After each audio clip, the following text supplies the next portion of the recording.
So it's a real pleasure to be here. I haven't seen Mark for a long time. We had a paper together many years ago, and of course he's been a great inspiration for a lot of the work we've done over the years.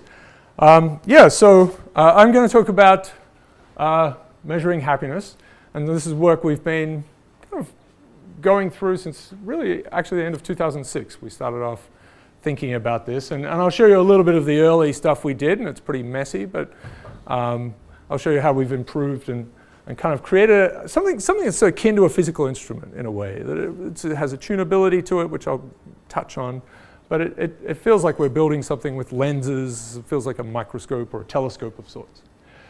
So there's a fair amount of descriptive stuff that I'll talk about.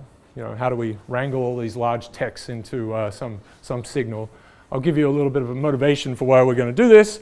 And at the end, we'll talk about some basic science stuff that languages seem to be positive. And I'll explain what I mean by that. All right. So I have a team behind me. They're at home. This is just, it's been cold. It seems to be summer here apparently, but it's been cold. And this is Lake Champlain, which is the sixth biggest, but by a long shot, the sixth biggest lake. Leahy keeps apparently trying to get it made into one of the Great Lakes, but it's not working out. So it's a slither, but it is 10 miles wide at Burlington, where the University of Vermont is. And it does freeze occasionally, so it froze across this time. So cryolimnonaut activity was possible. Anyway, beautiful part of the world.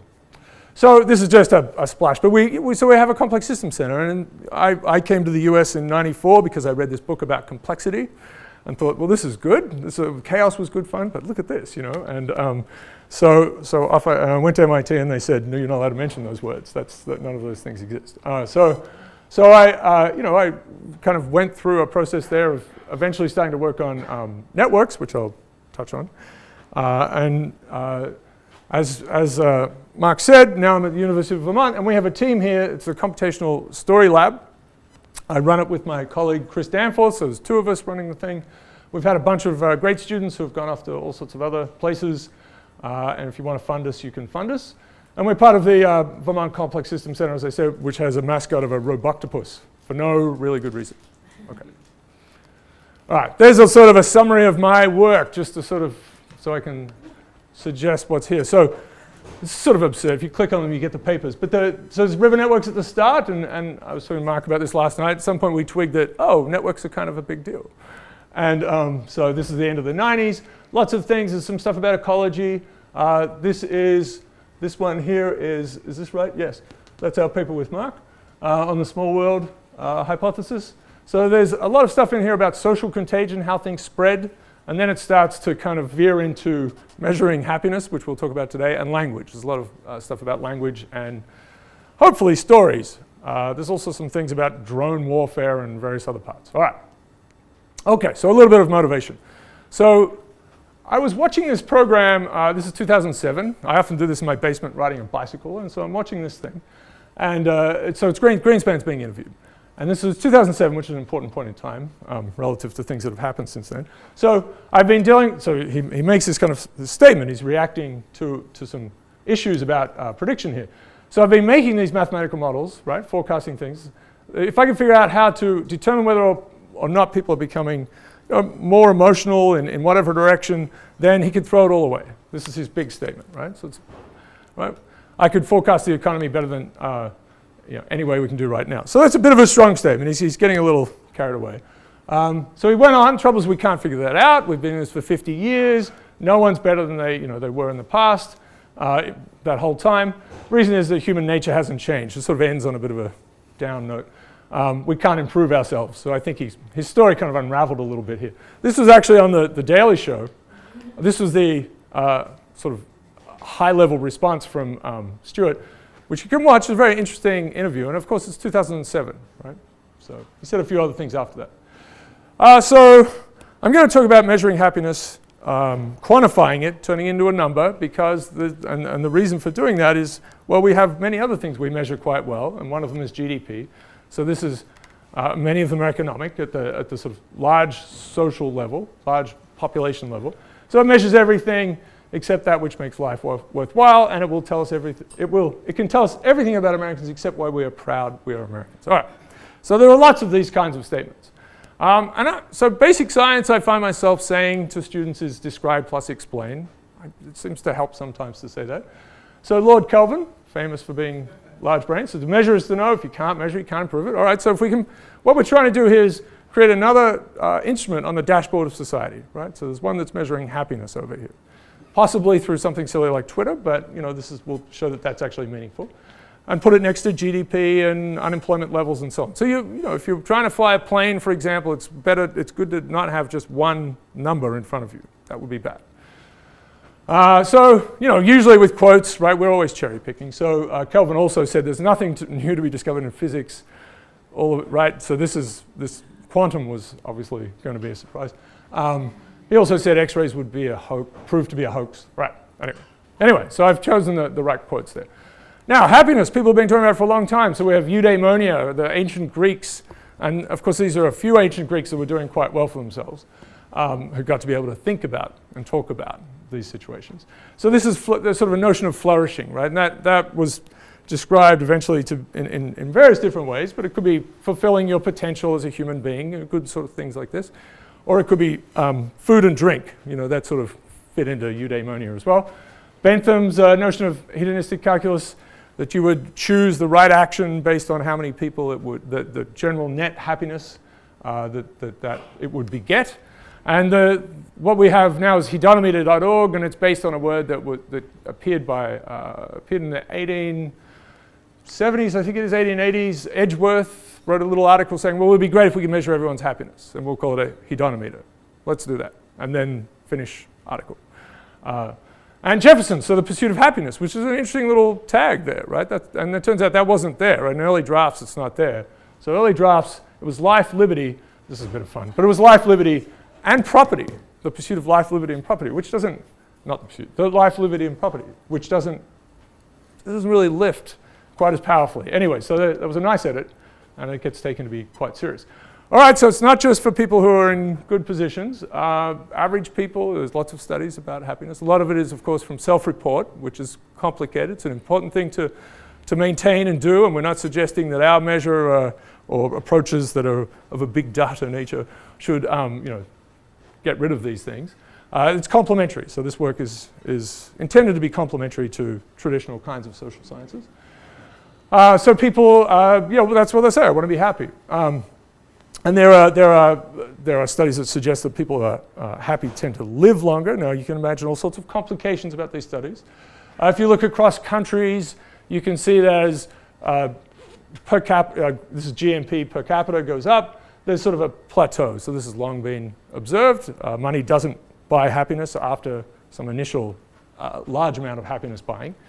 Bhutan, which again, a complicated place, it's not doing necessarily that well, but it sort of popped up at some point and said, well, we're not going to make a lot of money, so let's talk about gross national happiness, and this has become something the UN likes to talk about. There are various enterprises by governments in lots of places to quantify this. So the UK, for example, I think they interview about 20,000 people every 3 months by phone. Call up, are you happy? It's kind of a weird phone call to get, and so you can imagine that on a 0, 1, 2 scale, right? Very happy, not so good. So it's who's asking? The government, right? All right, so you could say we're doing bad things, right? So the science is Orwellian. We're watching what people do, especially when we look at Twitter.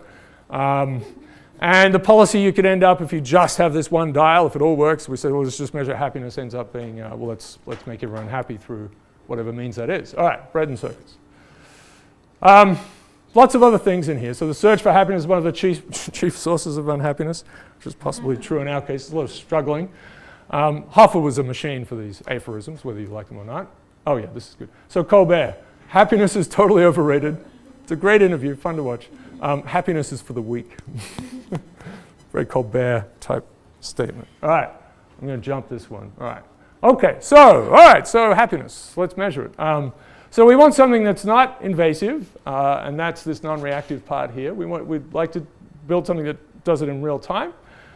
We need it to be simple to understand. There are lots of sentiment type measuring black boxes out there, and apparently the happiness is going up and going down, but there's no explanation for why that is. I'll give you a simple-minded way of showing how our simple method can sort of be laid bare. What are the words people are using to make things go up and down?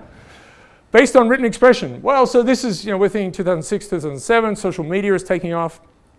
And we initially, as I showed, we initially worked on blogs, things like State of the Union speeches to try and get a sense of history. So this is before Google Books, it's before Twitter becomes a thing. But we realized that written expression had, data is, the text is a large source of data now. We need human evaluation obviously in there somewhere if we're going to somehow talk about happiness. We need some part of the process to include people. Certainly we want it to be improvable, and I'll show you that that's true. And as I said, we want it to be something that's just added to measures of happiness that exist, which, as I said, are mostly self-report. All right, so here's a study so I'm Googling around. Insert all the things that failed, right? So all sorts of attempts to measure, we had these blog things coming in. We're trying to get a sort of a signal out of the patient, and it's all flatlining. By sort of taking all the words and messing around with them. And we used various natural language processing techniques that existed at the time. They're trying to solve a very hard problem, which is what's going on in a sentence. So we'll step away from that because I think that is just too hard at the sentence level, especially with plain text. So came across this study. It's a effective norms for English words study. It was done at the University of Florida, naturally on students.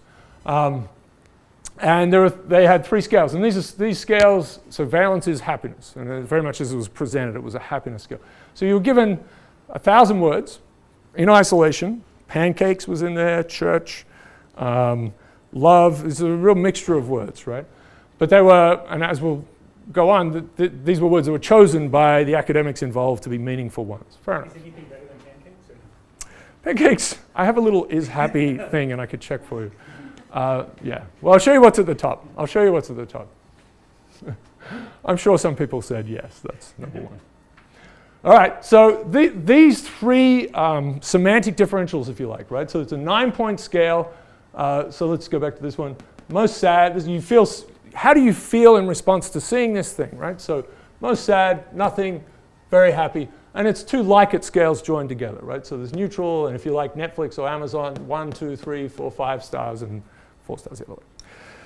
All right, and so there was also excitement and power. So do you feel powerful, do you feel in control when you see this word or whatever the thing is you're experiencing in front of you, and excitement? And this is work from the 50s by Osgood and others to try and figure out, meaning space actually. What's a reasonable way to break meaning space up? And these 3 semantic differentials were estimated to give you sort of 80 to 90% of the meaning in things that people were experiencing when they were evaluating. Okay, so here's what we do, very simple.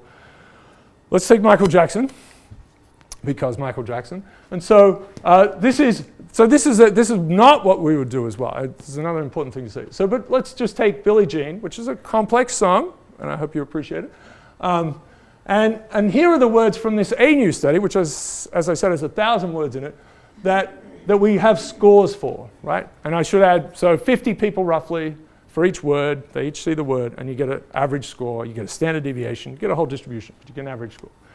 So we have scores for these words, and I've highlighted them in red, and then we'll just list them here, and then put their average score and how many times they appear. So girl appears 4 times, lie. So lie is construed, at least by English speakers, generally speaking, to mean a falsehood, right?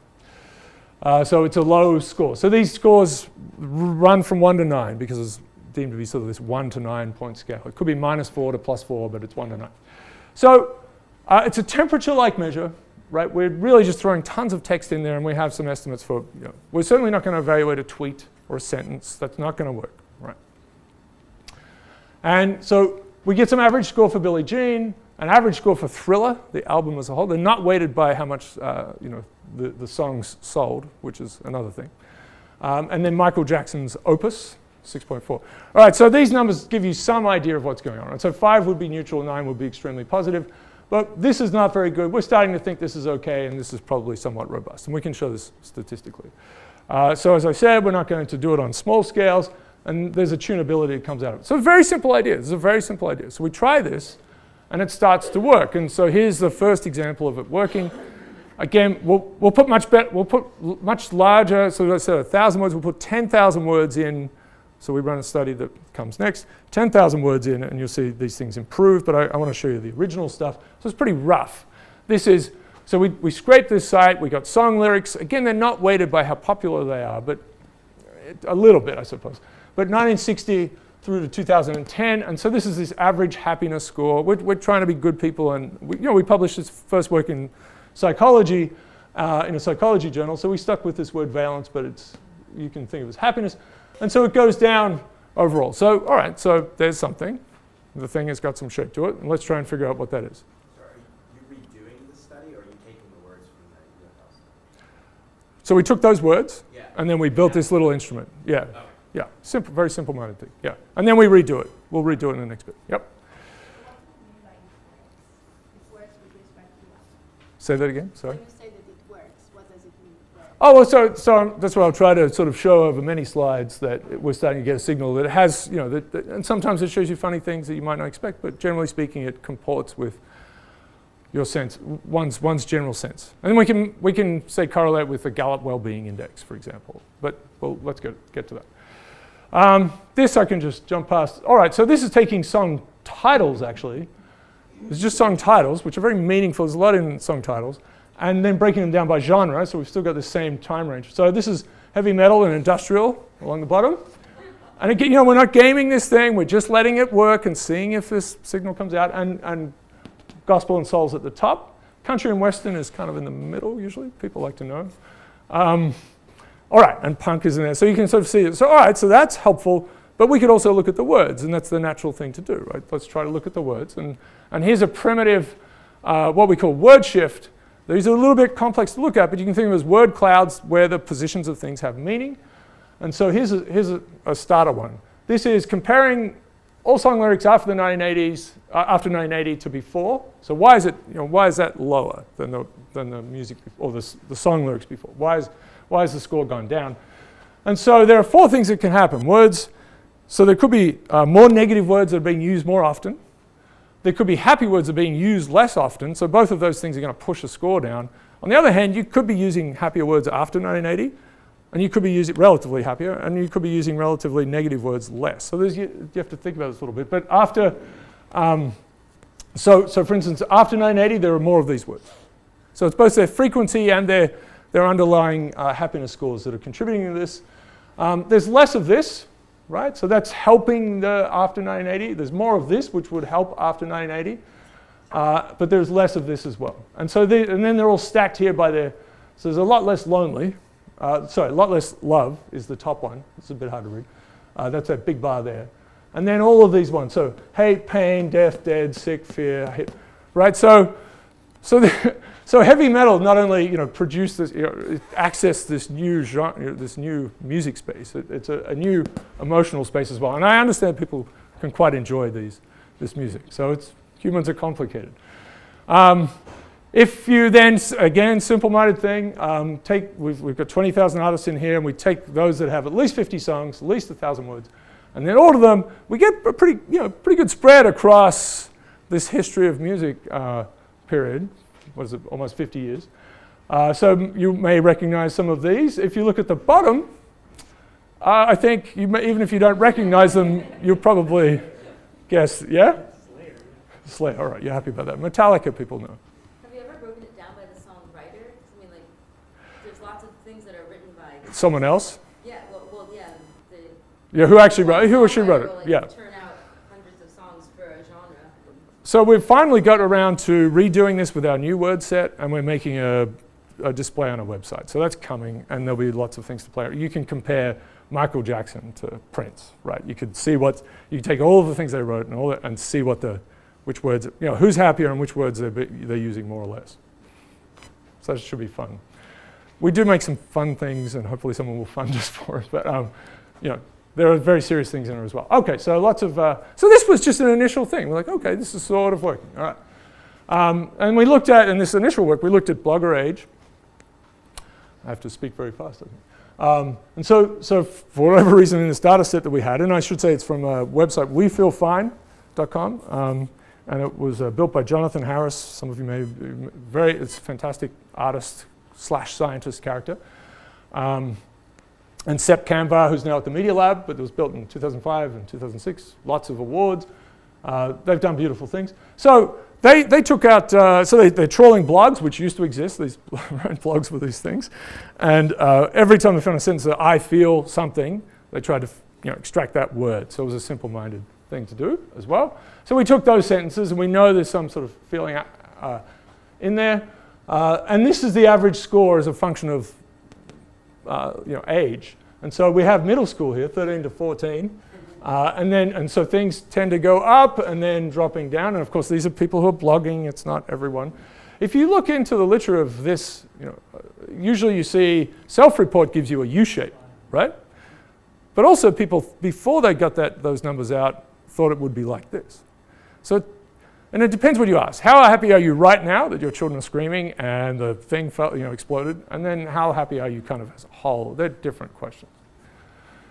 So at least in the expressions people are putting out. Okay, so let's compare. So this is a more elaborate word shift thing.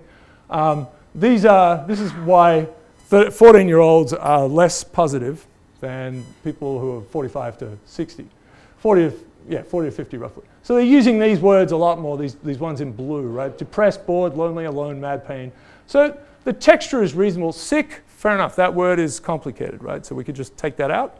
These things are incredibly sensitive. The overall scores won't change much if you delete one word, but they are very sensitive tests. And they are using, so these 14-year-olds were using happy, love, and so they're using some of these positive words more, but generally speaking, not so good. So we proved that middle school is hell,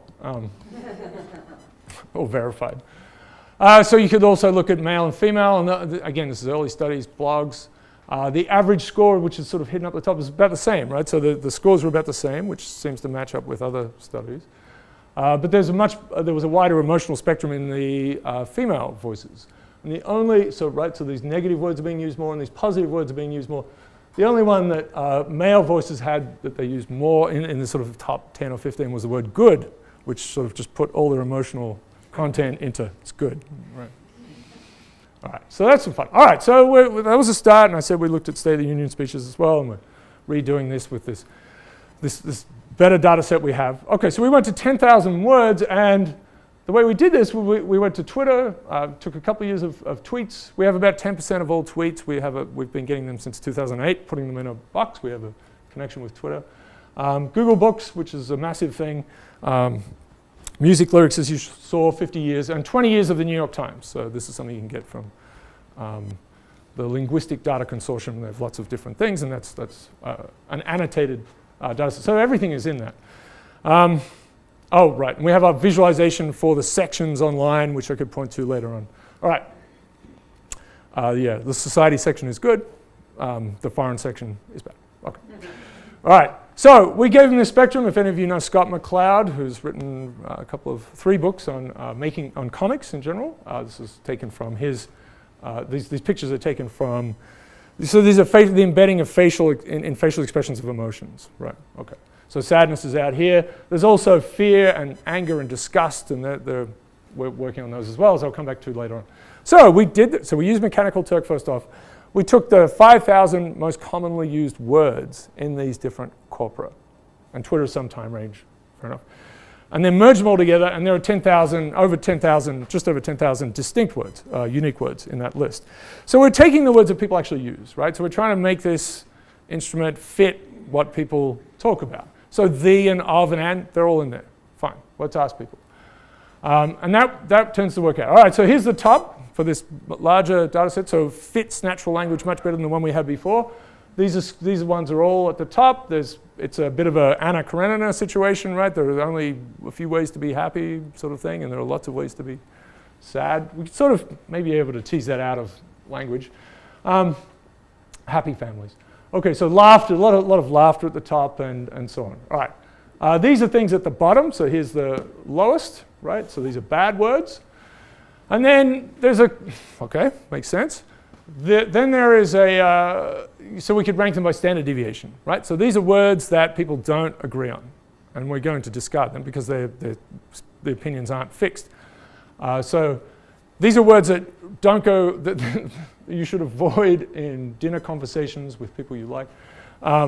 So swearing, for example, is part of this. So profanities, ways to run large populations. So capitalism is in here, Islam, Christ, right? We've got that, so we'll have a go at religion. AIDS is in there. Zombies, for some reason, people have a diversity of opinions about. And vices, cigarettes and alcohol, and yeah, all right. So they're things that people are really, they don't agree on. Some people love these things, some people don't like them.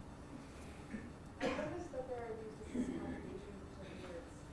How do you not discriminate, or why are these discriminators? Like, I saw. You mean stemming? Sure. Is that what you said? Yeah, right. So you can do that, and that will. I guess I have a little slide on that. Some past tenses, for example, get different scores to their present tenses. So we actually just simple-mindedly did this because stemming is another activity. We can extend it. We can check the ones that match pretty well, but we just did a simple thing to start with. And there is some variation. They don't always match up. Yes? I have a question about the word that you said have a small deviation. Any particular, there's one word that we stumbled upon when we did our own work on happiness. Yeah. Is the word love. Yeah. So if you look at a new, it is in the top of the ranking as Yeah. a happy word. Right.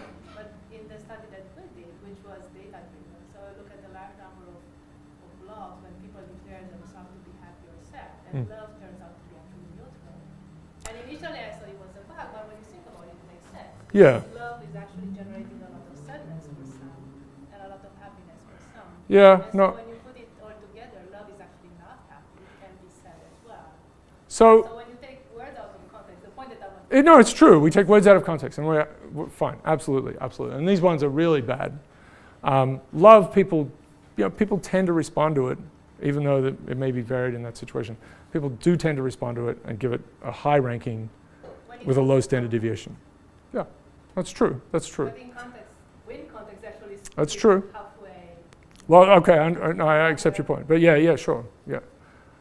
Nevertheless, it still works. It makes a decent instrument, which is the surprising thing. Because context is very hard to deal with. And we may have had to go, and we are moving towards phrases, for sure, absolutely. Yes? I was a little surprised that divorce is not there anywhere. Is your sampling, do you think, maybe, Does it have divorce? I guess, some apples? All right. Do you think it would be on the list?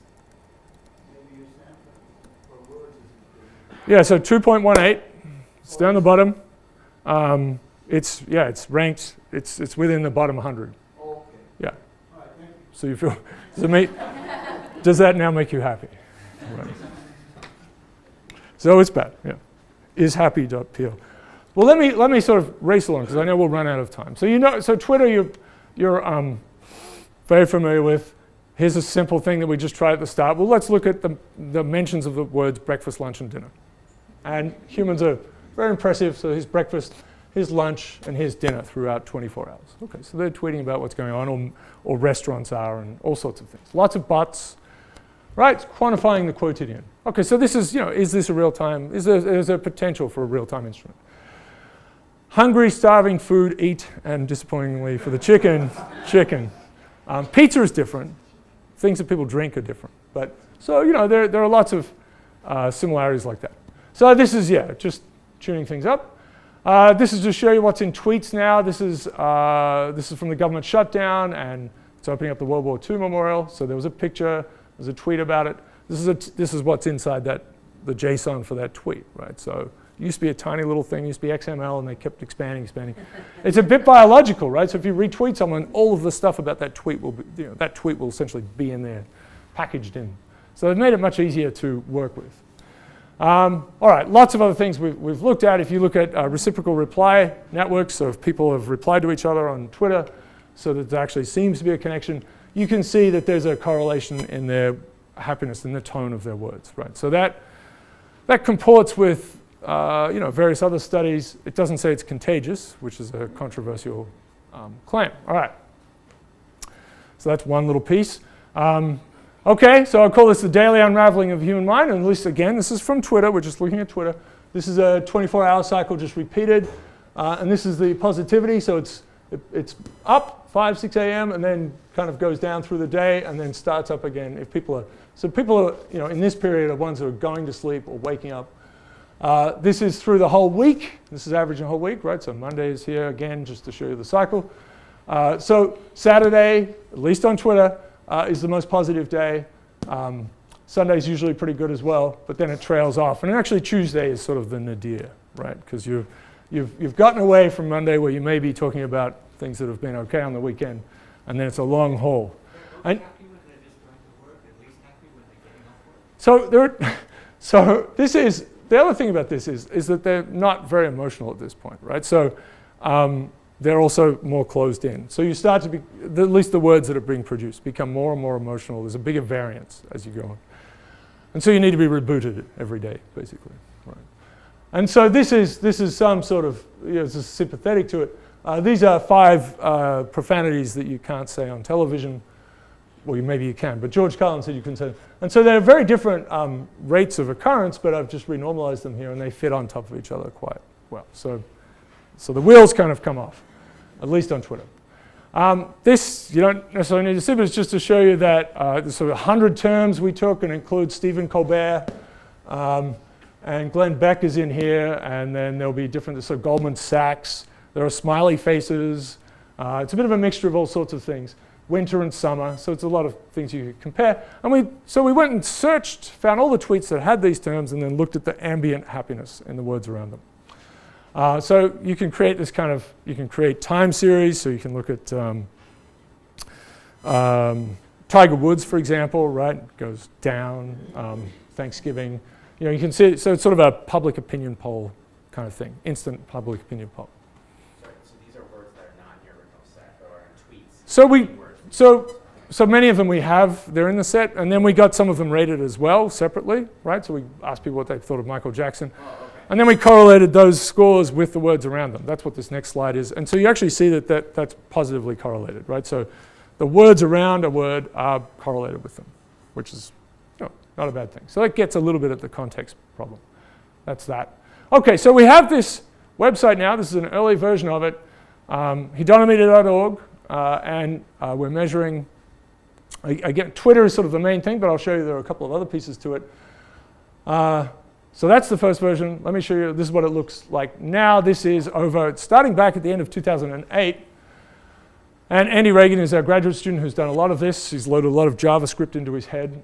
He's done a great job. Let me show you, if I can, let me show you a little bit of this.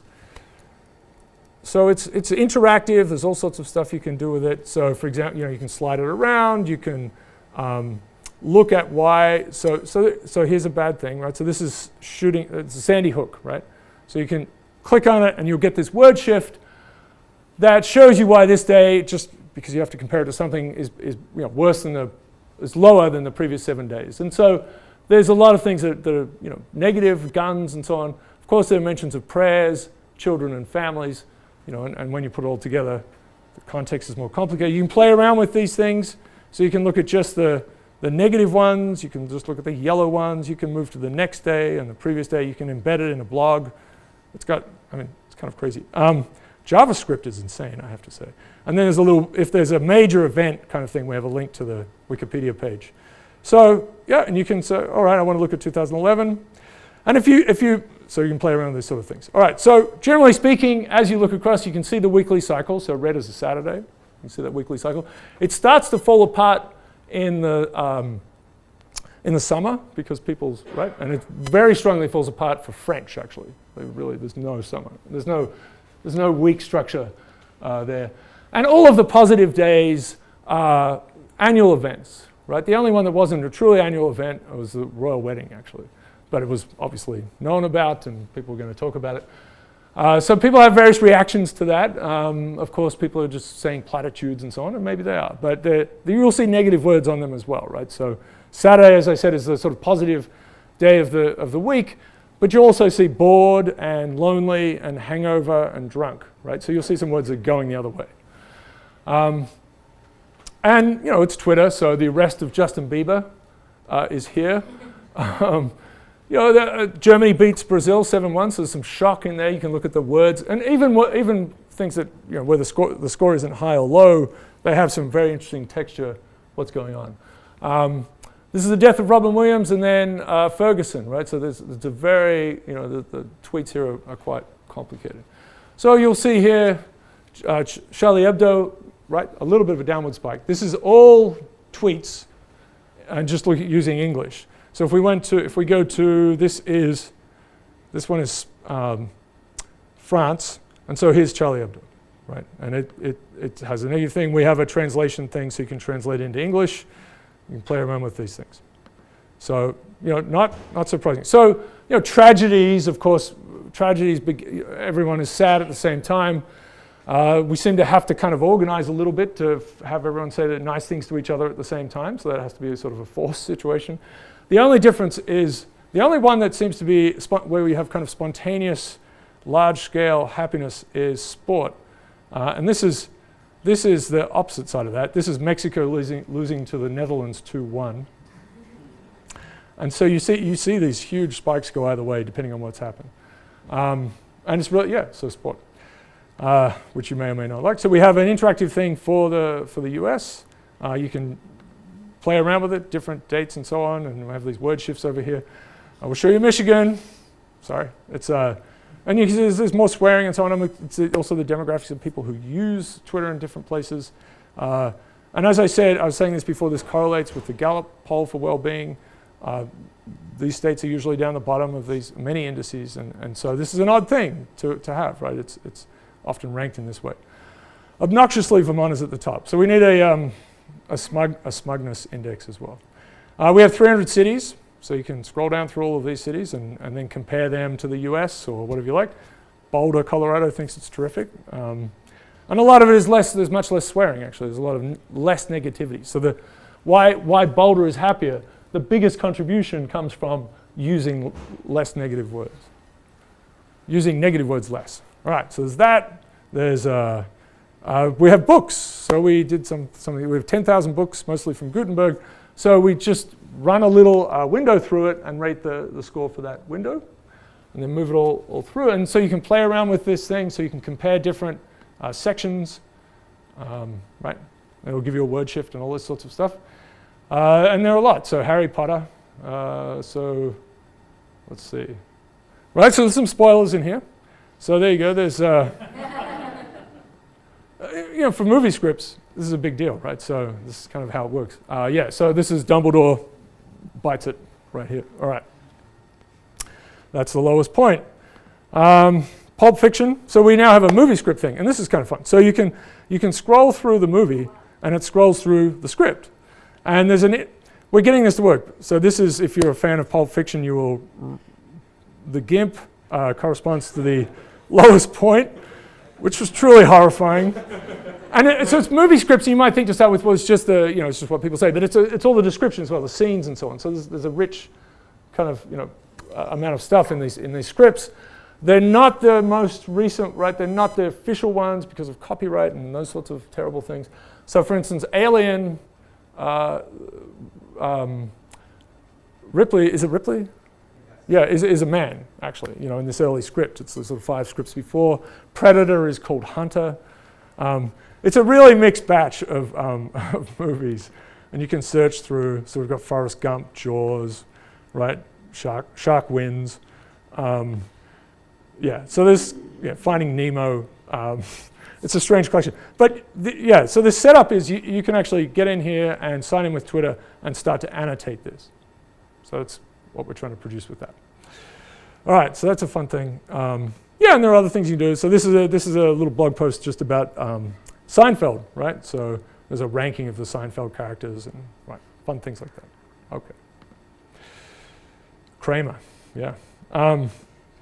We did, as I said, we did some things. So we've produced some things, and we could do this for all sorts of data sources, right? So New York Times wrote a nice piece about our work recently, and part of that we built a thing for them that shows you how the sections compare. And again, this is the 20-year thing. So it makes sense. Society, leisure, living, weekend, foreigners full of war, killed, weapons, bad things. Okay, so I think I've sort of jumped through a lot of what I wanted to say in here. But you can play around with that. Every view that you make is shareable, right? There's a little share thing. You can then tweet it or whatever, and it will reproduce what you're seeing. So if you've got one of these word shifts up and you've selected some things, it will reproduce it when you send it through email or however you want to distribute it. Okay, so I've talked a lot about these. Okay, yeah, wow. Geography. So we did, as I said, we did some with geography. This got a lot of, the comparison of states and cities got a lot of press, and a lot of press within the US and a lot of local news outfits writing about it. So I was just going to show you a little bit of that.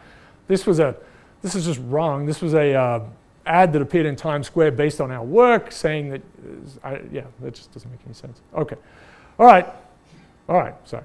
So we did, right, this paper, it's Geography of Happiness.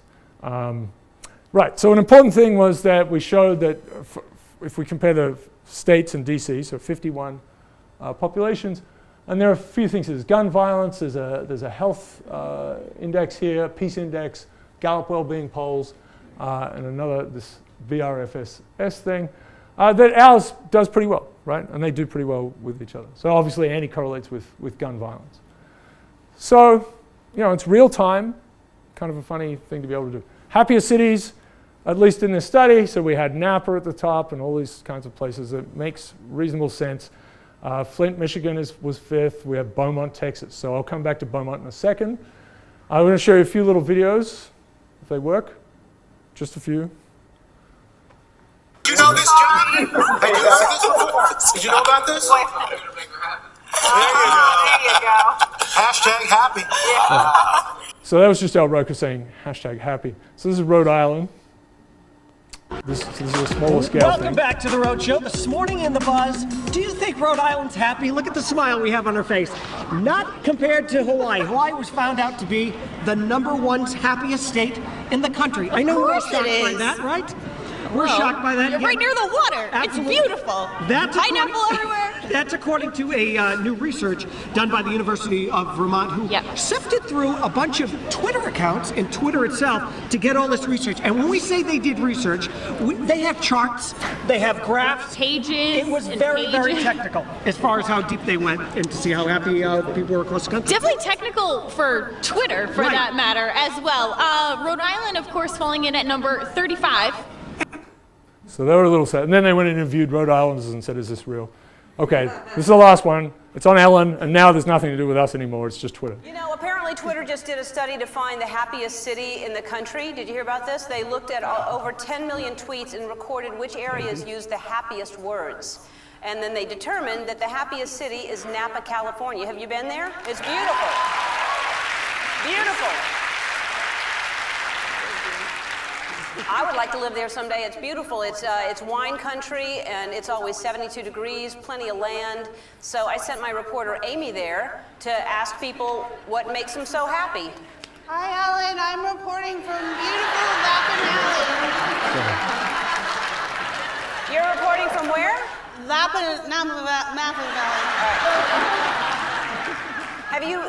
How much have you had to drink? No, I haven't seen Lincoln, but listen. So that goes on. All right, I'm going to jump to panometrics. We talked about literature a little bit. You know, we show Moby Dick ends badly, the whale wins, you know, all sorts of things. All right, so we're building this thing, panometer.org. None of us can say these words properly. And so we're going to throw all sorts of things in. This is just to show you that this is not anything. So it's an obesity rate across states. I think that's what it is. Yeah. No, across cities, I should say. And this is just mention of the word McDonald's, right? So you can sort of play around with these things and try, and it's a very low correlation. This is brunch. So apparently people, you know, who use the word brunch aren't eating food. And then you can do something a little better. So these are words that anti-correlate with obesity, that are food words. So tofu is in here, and the ridiculous hashtag vegan. Sushi and bakery, and there's some alcohol in here as well. And these ones do, so heartburn and wings and eat and ham. All right, so you can start to play around with this a little bit. And what we're building now is a lexicocalorimeter, right? So I tweeted this word, so it exists. So, and Ben Zimmer retweeted it. It was a great moment. Okay, so this is ordering states by calories in, calories out. Well, actually, it's calories out divided by calories in, sort of a flux, not a flux thing, but some sort of ratio. So we take phrases that indicate exercise, and we have about 10,000 phrases that do that. And then we have a little over 1,000 for food. So that one's a little shakier. But it's not bad. It correlates with obesity rate. So we take words and phrases and turn them into calories. And then, so it was just sort of, well, can we do this? And it seems to work. Okay. So there are lots of other things you can do. That's why, this was why Colorado, so Colorado's excited. They're talking about running and was on a mountain bike, blah, blah, blah, all these things. This is being sort of changed a little bit, but these are words. They don't use candy as much and so on. All right. So the insomniometer. Then you can do things you can bootstrap from surveys. So the CDC has lots of surveys, and one is on sleep insufficiency, and so which is sort of worse down in this area. And then you can correlate that with word usage and then turn it into potentially a real-time instrument. So the insomniometer. So sleep, a huge medical issue, right? A giant medical issue. And so maybe if we can get out of Twitter, that would be useful. Hangover is different, right? So it's actually the northern states that seem to have problems with binge drinking. Anyway, so there's lots of ometers we can build. All right, so I'm going to finish quickly. Let me just jump a little bit. So this is now looking at the distribution of these words, these 10,000 words that we have. And then, do they have a bias? Are they more negative, more positive? Is it a normal distribution? And I'm going to make these bold. So language is our great social technology, right? We get excited about everything else that we communicate on, but that's one of our great. And money is this fantastic thing we invented. All right, but language. So what are the atoms of language at least like? Right? Do they have this? Do they have a bias? And so if you look at this, yes, it does seem to be towards the positive. Now, of course, we're not using frequency here, and we have to do that in the right way. If we break it down by different corpora, so you have to say, because there isn't a way to say, here are the 10,000 most commonly used words in English, right? You have to say, here's a corpora, here's a corpus, and I'm going to create a word list from that. So English books and Google Books, Music Lyrics, and New York Times, they all have this bias. Music Lyrics is the only one we've seen where the mode is back here.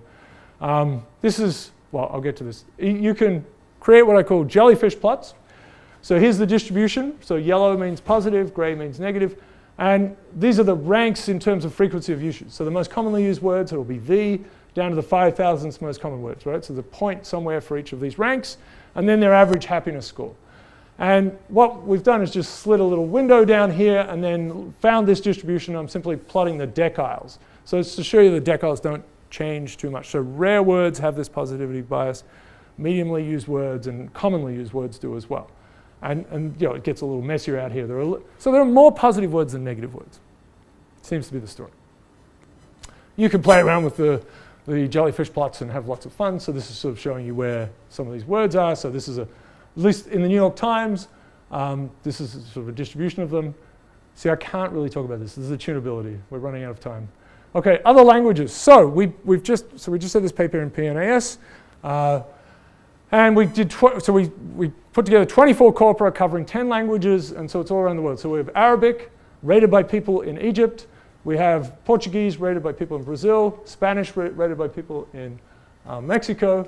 English was rated actually by people in the US and India.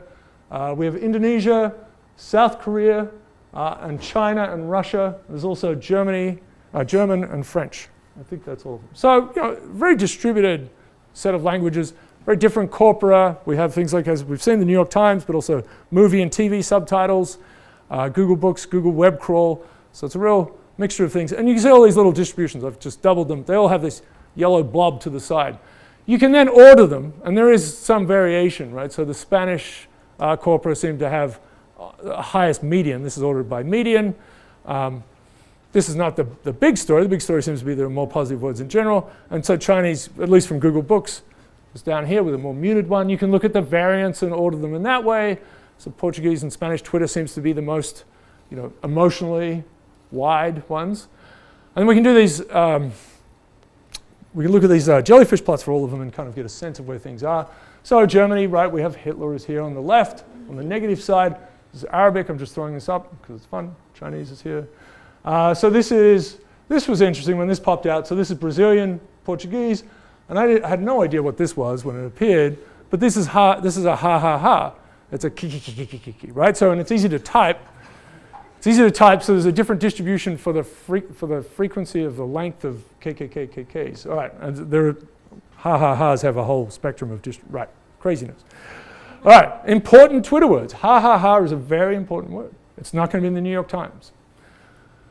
Korean Twitter seems to have a negative ha-ha-ha, which is these little pies joined together, and so it's kind of from anime crying, right? So you can stick them together and make it seem really sad. They also have their ha-ha-ha here. All right.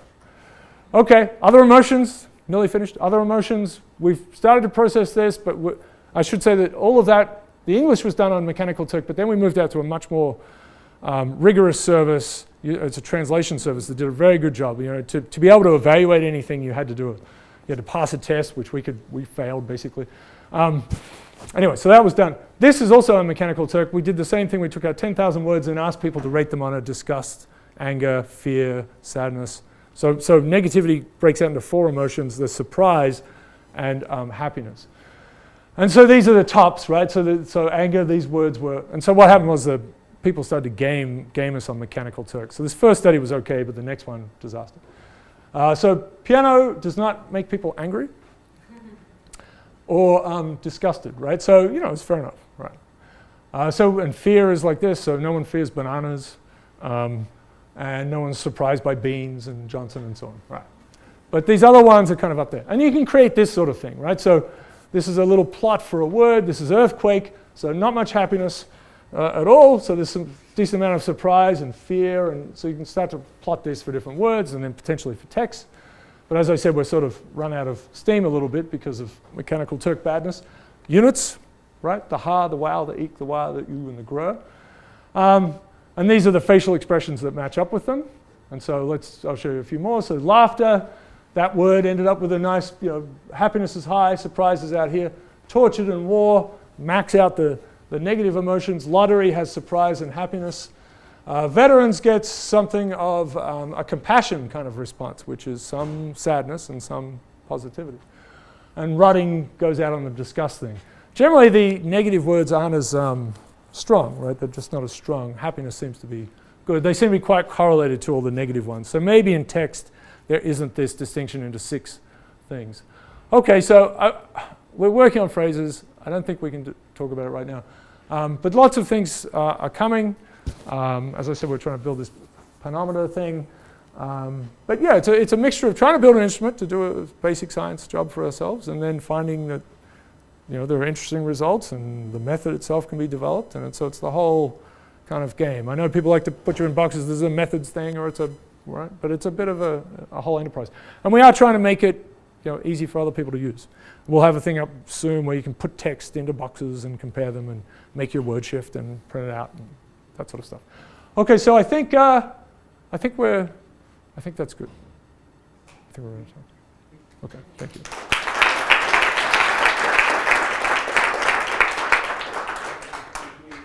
People have to leave.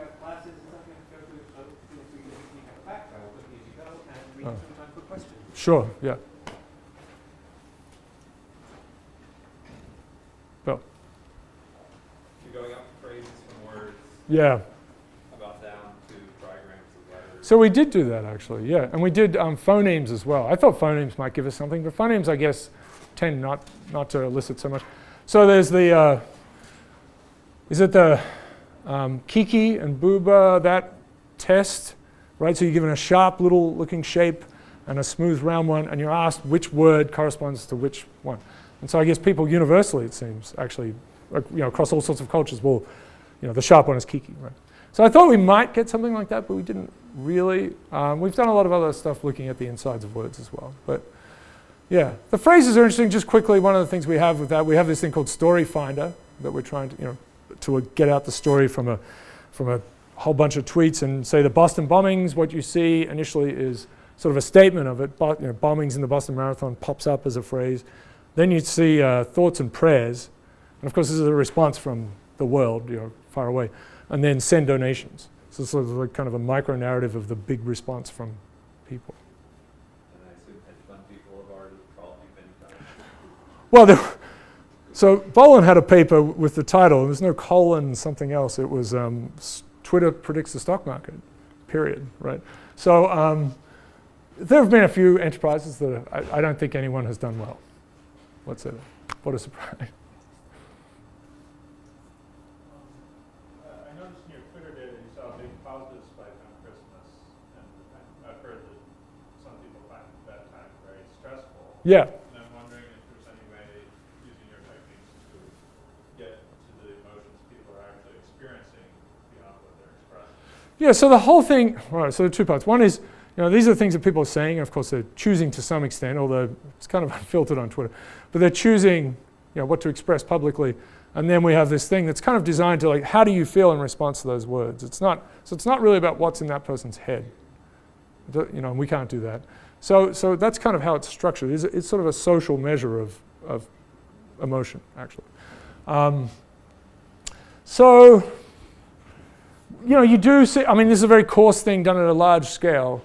You do see words that are going the other way. And I mentioned some for Saturday, for example. You do see some negative words a little bit on Christmas and Thanksgiving and so on that go the other way. So you could start to get at some of that texture. And it's not, we have this result that there are more positive words than negative words, right? So that's, which I think is kind of reflective of humans being social organisms and, yeah. Well, right, I skipped over this. We tell the story, everywhere from Jainism to Randism sort of thing, right? Be completely selfish or don't hurt anything sort of thing. It's not to say that, certain people aren't horribly depressed and all sorts of things. So, but we're not really, you need to apply the lens to the right data set to sort of see that. Usually people reveal their experiences of Christmas. Yes? Yes, I liked how you asked each culture or nation to evaluate the words. I'm wondering, have you asked different age cohorts? Yeah, so this is a very good question. So that ANU study was done with Florida students, University of Florida students. We showed that using Mechanical Turk, we got a very good correlation with those scores. So it matched up pretty well. There's also a translation of ANU back in the day into Spanish, and then the words wholesale just tested on people, I think, not students anymore, but people in Madrid. And again, a good correlation.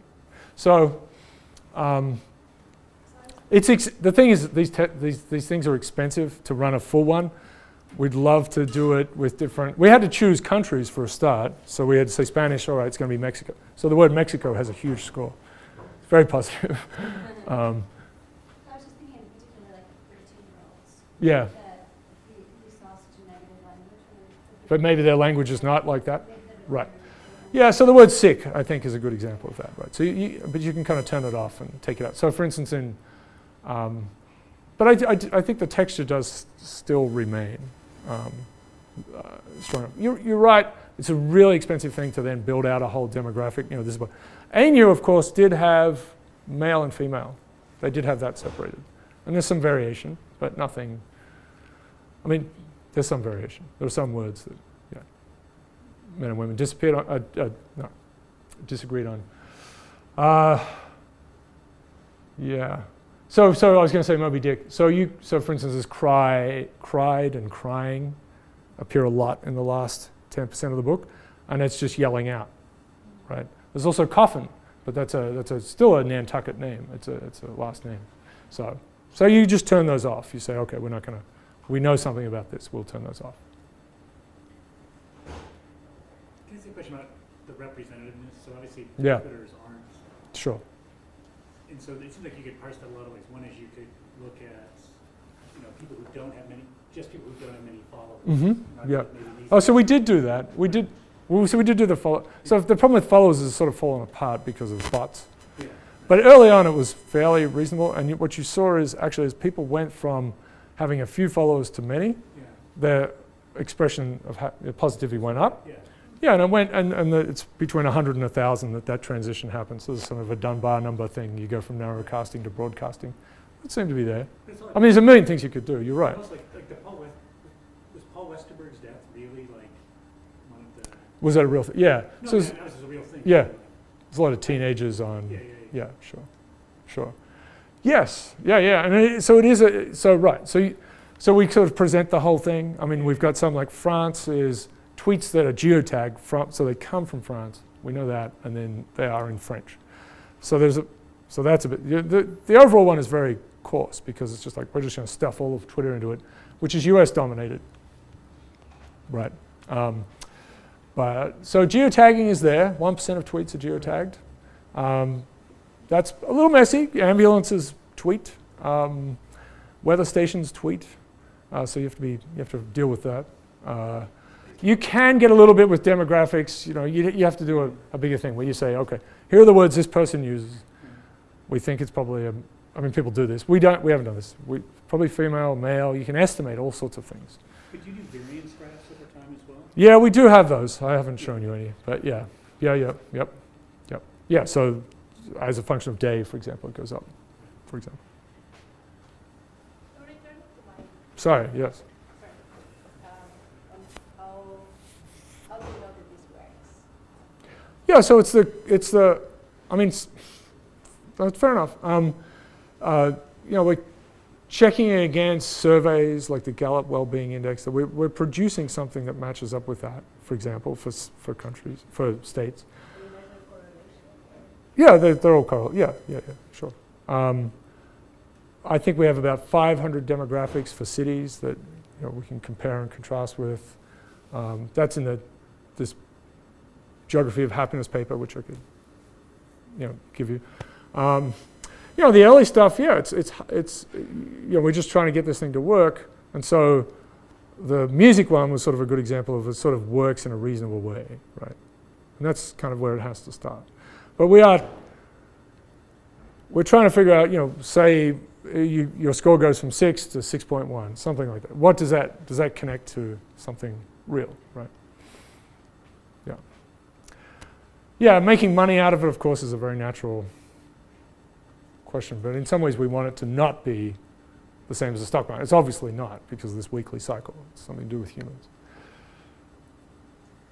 There was, you're doing work with large populations and looking at patterns across this big mass of people, but there have been some people who have used similar strategies to try to get information about individuals. Yeah. I'm specifically thinking of sometime in the past year, I think it was in the UK, where they built a bot to track words to predict suicidal ideation to try to target it. Talked about this, yeah. Which, of course. So that turns out to be incredibly hard because it's not. There's a lot of behaviors that do not lead to that, and you don't have a lot of data on that outcome. So, I mean, it's an incredibly important thing, but I don't think social media can quite. Maybe I'm wrong. I know the military actually have worked a lot on this because it's a very real problem for them, and they have a lot more quantification of people. A lot of medical tests and lots of things written down, documentation of interactions and so on. Well, if you're doing all that tracking of various health parameters. Yeah. With the obesity and all of that, and I was thinking of the potential to sort of flip. Yeah, to get I mean, if we could do it in a good way, absolutely. But I know Facebook just started adding something where it'll, Google's had this for a long time, where they'll pop up something if you search for certain terms. Facebook has something now, and I'm not sure how well that works or how it functions. But yeah, it would be great to contribute to that, but I think it's a hard thing. Yeah. One more question. Are there very serious medical lists? You maybe put the study that looked at new songs based on beats and minor key or major key. I don't know if you've heard of that work. I've seen a few of these. So yeah, really? Okay. Yeah. No. It might be fun to Yeah. All right. Yeah, so songs might be too small for us, but maybe if we could group them, like a one song, it's not enough words. Okay. Which I think is sort of a benefit, to be honest. Like we don't want to have an instrument that says, oh, this tweet was bad, please go and arrest that person, right? I mean, some people sort of essentially claim that, right? It's not enough, you need a whole. There is musicology literature on like genres of music and Yeah. how the Yeah. respond to different emotions. Right, okay, all right, so we could dig that up, yeah. That'd be great, I'd love to see it. Cool. Very Thanks. good. Thank you very much. Okay, thank you.